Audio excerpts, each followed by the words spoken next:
Welcome to the Totally Awesome Fishing Show, and yeah, I'm going to call this one Midweek Mishmash. It's a bit of everything. If you remember on one of the films recently, I had Ryan, the tree cutter, the tree surgeon, climbing up my big eucalyptus, trying to get a huge bough that was pulling it down. Anyway, we have a log burner, so I need to get those logged up. First job, yes, that's right, hit the saw and hit the axe.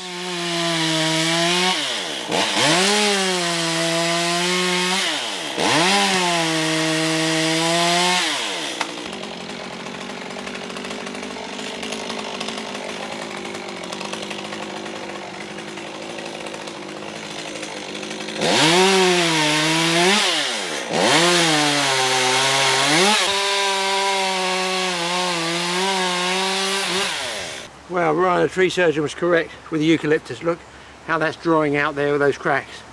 So I've got to get these split down, put away for a year and a half so they dry better.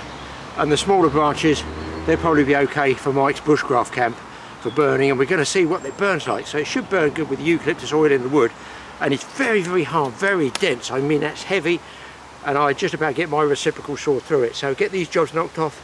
Hopefully the fishing rod beckons. Workload first, so.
And he said, if you let it dry too much, as it dries it twists. It's not wrong, is he? Look, can you see the angle on the twist there?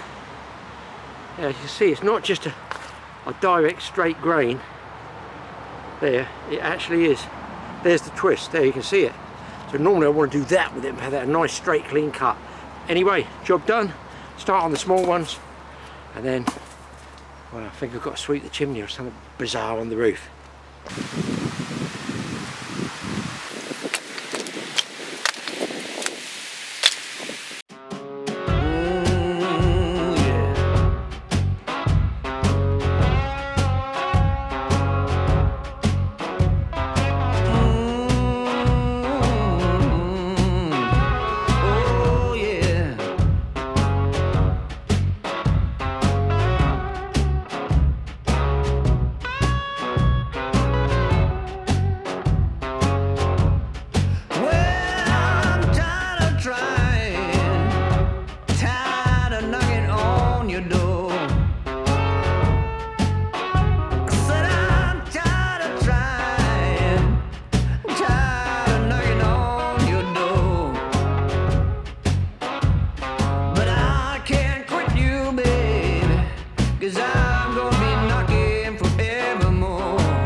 done. That's the chimney swept. Nearly time to go fishing, but not quite, because Mike from TA Outdoors, my son, has turned up, and yes, it's another job, but you might find this one quite interesting. Well, while I'm doing these jobs around the garden, Mike's here. He's been wanting to do this for some time, and we've been wanting to show it to you. He's going to burn a stove off. It's a stove I haven't seen before, so he'll explain it to you. It's worth seeing. Just something different, guys. Well, this is the stove. It's a little titanium stove with like a roll-up stovepipe. So it's all one piece of metal, this stovepipe, and you have to roll it up. But what we've done is tie some copper wires around, because I know and I've heard with these, any type of stovepipe that's like this, you need to kind of burn it in and create a form, a shape, so that it knows. So basically when you next go to open it, when you're camping, it's going to conform to that shape. So it's just a mini titanium, everything's titanium, and this whole thing just flat packs. It's quite neat. It's got a little front valve, air valve there. At the back there's a little damper just here, and it all flat packs. And that shuts it down, does it? Yeah, the whole lid kind of comes off, but it's quite windy today, so it might take a while to light, but this is the first burn, as they say. So I'm going to burn it real hot, get loads of wood going, burn it for a few hours while I help you, Dad. Is you want a bit of barbecue fluid on there? No, you don't need that rubbish. Just let that burn away. And you got the screen there to see it, yeah? Yeah, a little screen. We'll crank this up. And then so what is this? What is this weigh? I don't actually know. I just know that it's real light because it's titanium. This will all change colour now. This will go like a purple hue because it's titanium, obviously, and titanium tends to go real purpley colour. On the top, it gets that colour, doesn't it? A purple blue sort of colour once it gets hot. We'll let that really get ripping. So this was also, it's like a piece of cooking foil, wasn't it, to start with, so people know? It's so thin. It's tiny, it's really thin. And that's going to form a shape, is it? It's going to form that shape so that when I roll it up and pull it out next time, it should be easy enough. And that's why we've got these copper wires. So it only comes with 6 rings to keep it together, but if we put some copper wires in there, that should really help it. But I mean, that's getting lovely and warm already. That's hot. That burn is going to put a set in this, yeah? Yeah, we're just setting the shape, and then it'll be so much easier to set up the next time round. This is good for us because we've got the gardener. Look, the gardener's over there working away. Unpaid, of course. It's a 0-hour contract. Yeah, that's getting away now. I'll have to watch it. It's coming out. Look, the smoke's coming out the top. Oh yeah. So once it's hot enough, you'll see no smoke. Westerly wind. Good draw on it. It's a 3-metre stovepipe. Bet that'll get hot in a minute. Being so thin. Oh, it's a hand warmer. That's lovely. Oh, that's nice temperature now. Just to hold. Especially my wrist. Not knowing what to do, we just put this piece of metal there, spare piece of metal, and put it at the top just in case, until it burns up, the wind blows it all over. Dog. Oh, there's a customer here, look. He's been out helping me. What you doing, Bubba? It must be getting hot now because there's not much smoke.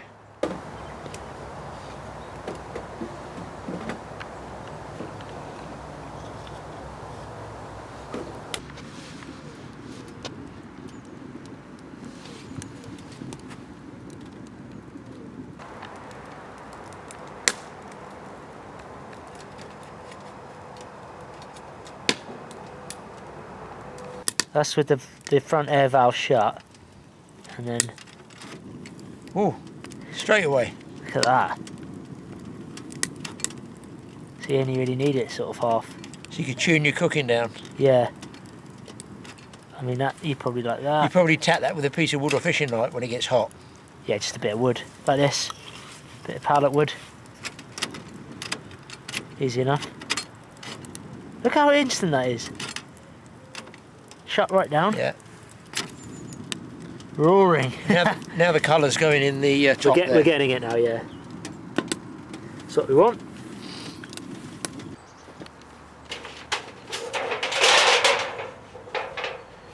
Yeah. See, now it's got that natural curve. Do you see what I mean? Yeah. And that is the stovepipe now all rolled up. But it's much more conformed now. When I undo it, it will just conform to that shape a lot easier because we've burnt it through for about an hour. So, and that will fit. It all folds down eventually. You just pop the sides like that, there, and then it just all, you can see it all kind of folds into a very flat shape. So it's pretty awesome. You put it vertically in your backpack, yeah. And then it's got a carrying case with it as well. Well, there you go, people. It's something different. I've not seen anything like that before, but it just goes to show we're talking about somebody must have sat down and thought, how can I make a camping stove good enough to go out and roll up with that pipe? So something different there. Good on Mike. He's got to put it away. Me, I want to go fishing, but I mean, look at it. It's grey, horrible. And just out of interest, when I filmed, that was westerly up there. It's gone just west and north. It's got a northerly. They said the winds and rain's coming in tomorrow. That is probably a sign, and I can feel specks here as we talk. So guys, thanks for watching this section. I'll see if I can dig up some more interesting stuff for you. Well, I'll certainly be interested to see how that folding stove goes. As long as it's not me that has to put it in my backpack. Good idea though, isn't it? It's a good idea when you think about it. Now, nature-wise, I do love going out with the camera, I must admit. But very often, you know, I could be in the house, I could be upstairs looking out of a window and I see a deer or something, and I just got to rush down the office and get the camera. Here's some shots I grabbed, just literally over that way and outside my fence over there. Pretty cool stuff to have on your doorstep.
Well, there you go, some stuff hopefully you find a bit interesting. Even more interesting, I'm starting to go all through the hard drives, strip out stuff, dump, just get rid of it. But I stumbled across one of the very first clips that we made with a £100 pocket camera. It's the very first camera that got us started on YouTube. So sort of quite a historic thing. Went over to Ireland with Mike and we did some outlandish fishing over there. But, want to see a big fish? This is a big fish. Well, we've gone near the end of the day. We've had another 2 fish we've lost. 5 minutes from packing up, I broke another fish off. Took me to the bottom around a rock. Now I've got a good fish, ran off line. I piled the pressure on him, rod's about to break. I'm on braid, which I'm hoping is going to get the fish off the bottom. But I can't get any more pressure on him. And he's still down there. We're about 2 minutes from packing up. God damn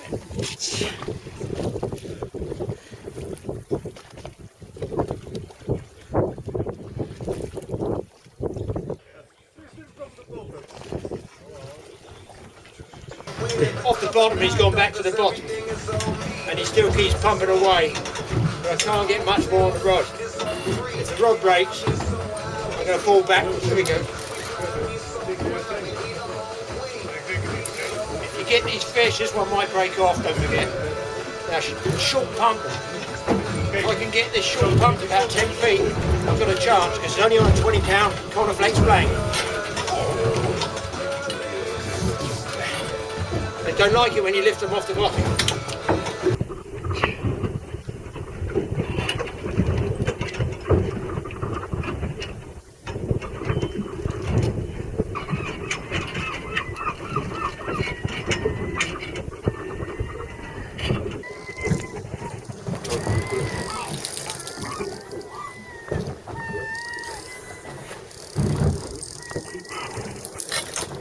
Off me, he's taking it off me, he's taking it off me. Oh, you son of a bitch. You, oh, Jesus Ripping Christ. it. Oh, he's ripping me back, not We're back on full to the drag bar. here, full drag. I got thumb on the line, up the front, up the top of the butt. Ow, burned my thumb. I've got the reel locked off on drag, got no more drag. I got my thumb on the foregrip. Oh, Jesus. Oh no, all that work for nothing. Oh, it's a bloody skipper's fault.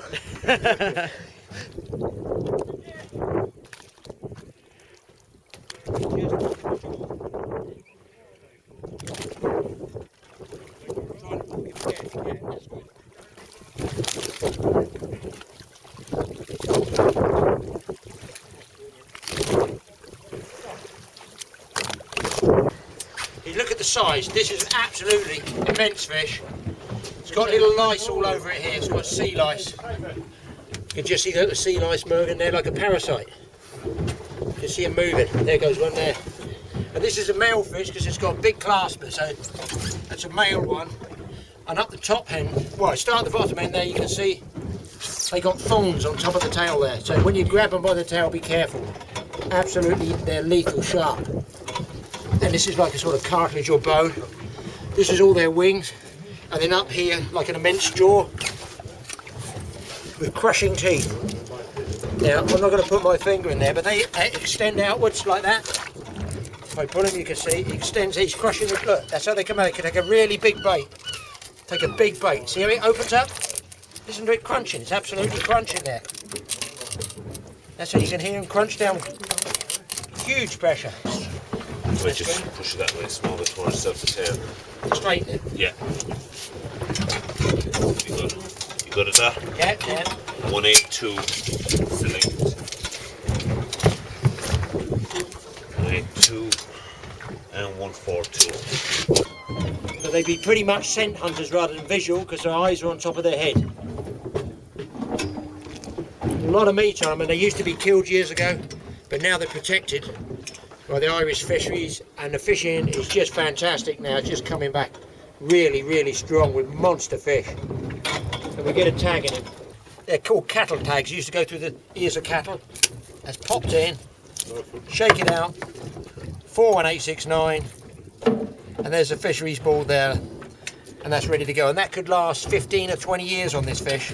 They don't pop out, so the next person that catches it, they remeasure it, and they can find out what their growth rate is, and more important, where they've travelled to on migration.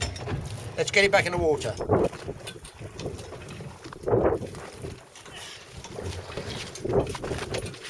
Just balance it for a second. Lean out, Mike.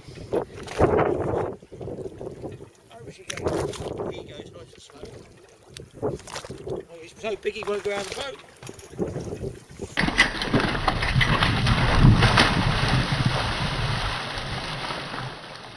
So thanks for watching this episode of Midweek Mishmash. There's going to be more because I still like working and I still like fishing. Hit the subscribe button on both channels, TA Fishing and TA Outdoors. Don't forget the little notification bell that tells you when a film goes up. It could be any time. The more bored I get, the more films go up. We'll see you guys next time. You know I can't quit